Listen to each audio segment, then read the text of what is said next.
Imagine being 4 years old, and then waking up somewhere else. No mom, no dad, no home you recognize, just strangers and silence, and a name that isn't really yours. Now imagine carrying that silence for 25 years, across an ocean, through a divorce that wasn't yours to survive, through a country whose language you slowly forgot. Most people would have stopped looking. He didn't. Next on Reunion Archives, we bring you a story about a little boy who got lost, and a father who never stopped waiting. This is the story of Yunpeng, and after 25 years apart, they finally came home to each other. It was the year 2001, in the busy, crowded streets of Shenyang, a city in northern China. A 4-year-old boy got separated from his family. No one knows exactly how it happened. Maybe a moment of distraction, maybe a crowded market, maybe just one wrong turn, but he was alone, and no matter how far he walked, he couldn't find his way back. Eventually, the boy was taken in by a social welfare institute.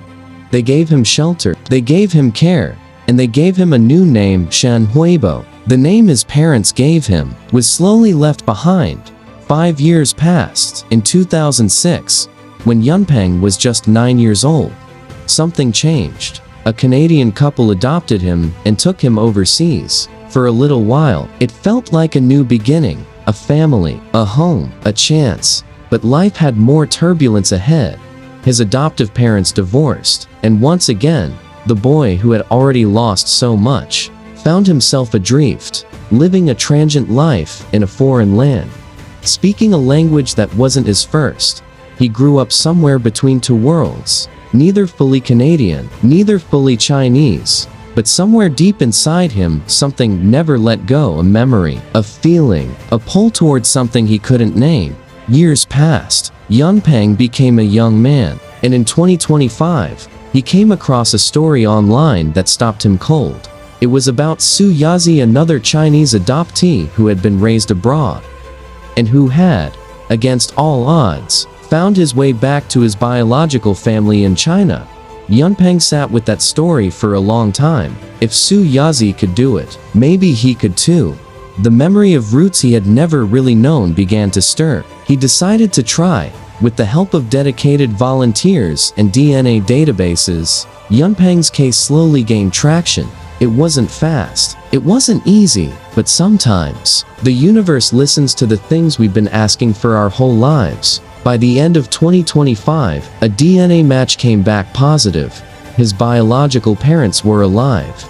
They were in China, and they had never stopped hoping. Yunpeng couldn't wait for flights to be arranged. He couldn't wait for travel documents and logistics. So before any plane ticket was booked, he picked up the phone, and for the first time in 25 years, his father heard his son's voice. We don't know exactly what was said in that call, but we know that some silences can only be broken by a voice you thought you'd never hear again. It was the beginning of something that had felt impossible for a very long time.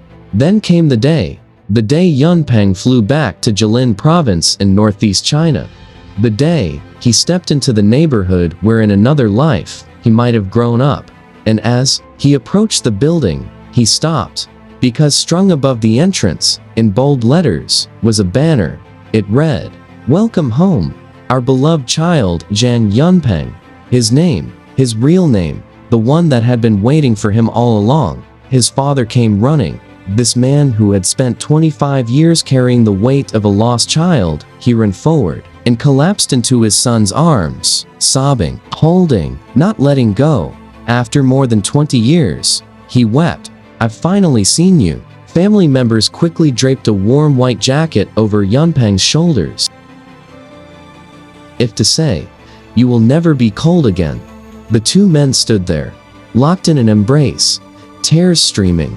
The world around them disappeared. Inside the family home, a meal was waiting, a plate of dumplings. In Chinese culture, dumplings are the food of reunion, the food of coming home.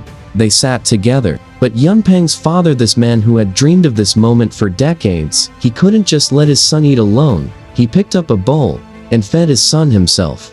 Unable to take his eyes off the face he thought he'd lost forever. Some love doesn't need words. Some love just feeds you. Yunpeng had grown up speaking English. His Mandarin, the language of his first 4 years, was mostly gone. But with the help of volunteers, he had practiced one single phrase, just 3 words in Chinese. He looked at his father, and softly, carefully he said, "Dad, I love you." His father wiped fresh tears from his face, and pulled his son close one more time. 3 words, 25 years in the making. As reporters gathered outside, Yunpeng's father, still tearful, still smiling, made a quiet promise. "Now that he's home," he said, "I will take him to buy new clothes and taste all the local foods he has missed. We have 25 years to catch up on.